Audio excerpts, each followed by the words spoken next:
Let's see this question. The question is saying that a ball mass of 1 kg is thrown vertically upward and returns to the ground after 3 seconds. Clear?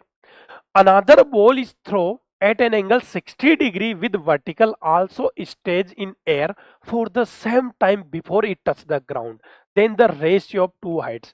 तो अगर concept की बात करें हम तो concept तो यही है, अगर हमारे पास क्या सेम अगर टाइम ऑफ फ्लाइट है, same time of flight, same time of flight है, flight that maximum height attained is same, then maximum height also, maximum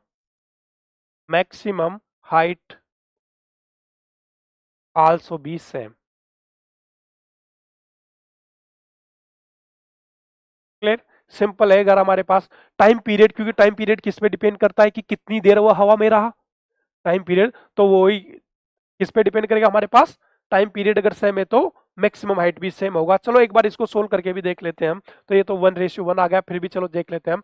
मान लेते हैं हम इनिशियल वेलोसिटी यू से फाइंड किया हमने, कितने टाइम वर्टिकल में कितने टाइम रहा, टाइम ऑफ फ्लाइट इसका t = 3 सेकंड।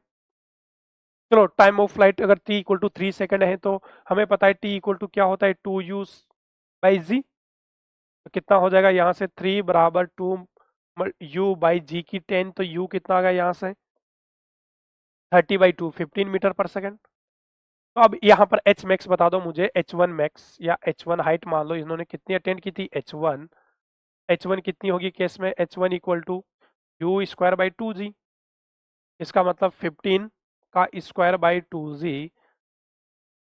चलो 15 का स्क्वायर कितना हो जाएगा, 225/2 × 10। कितना लिख देंगे हम इसको, 225, 2g मतलब 2 × 10। क्लियर? तो क्या लिख सकते हैं इसको, 0 से पॉइंट लिखा दें और 2 से कितना 11.25 मीटर। क्लियर? चलो सेकंड केस में हमने क्या किया है, a ball throw at angle 60 with vertical. तो अब हमने क्या किया, इस पॉइंट को ऐसे 60 डिग्री विद वर्टिकल से फेंका है। मान लो पहले यू तो ऐसा था, अब कितना एंगल स्पीड मान ला यू डैश।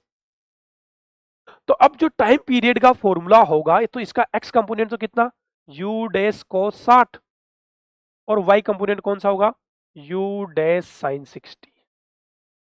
तो जो टाइम पीरियड होगा टी वो क्या होगा, you 2u dash sin 60/g, और ये कितना है, ये भी 3 सेकंड है क्या।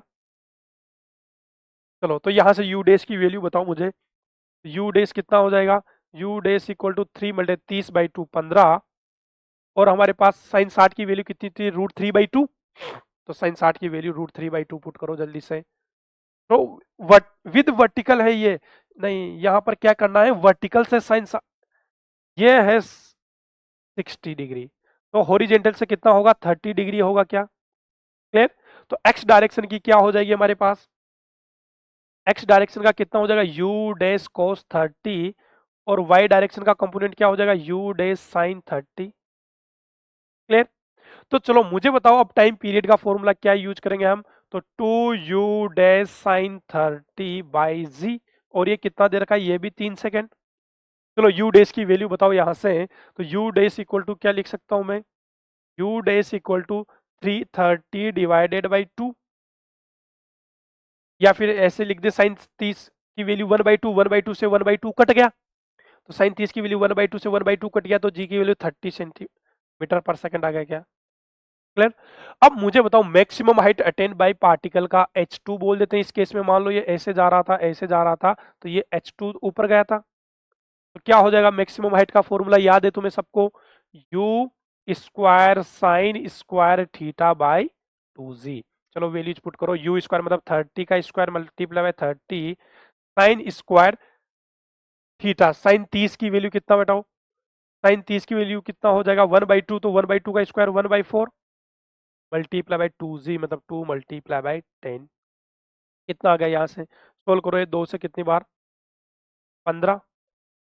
चलो ये 0 से 0 कितना, तो हमारे पास कितना हो गया, वही 45/4। चलो डिवाइड करो इसको कितनी बार, 11 से 44.125 मीटर। तो H1 बराबर H2 आ गया क्या?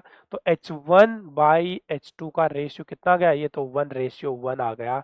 इसका मतलब हमारे पास ऑप्शन सी। और ये सोल्व करने की जरूरत थी क्या? ये तो हमें पहले ही पता है कि अगर टाइम पीरियड क्या होगा, सेम होगा, तो मैक्सिमम हाइट भी क्या होगी, सेम होगी। क्लियर, आसान है। चलो गुड।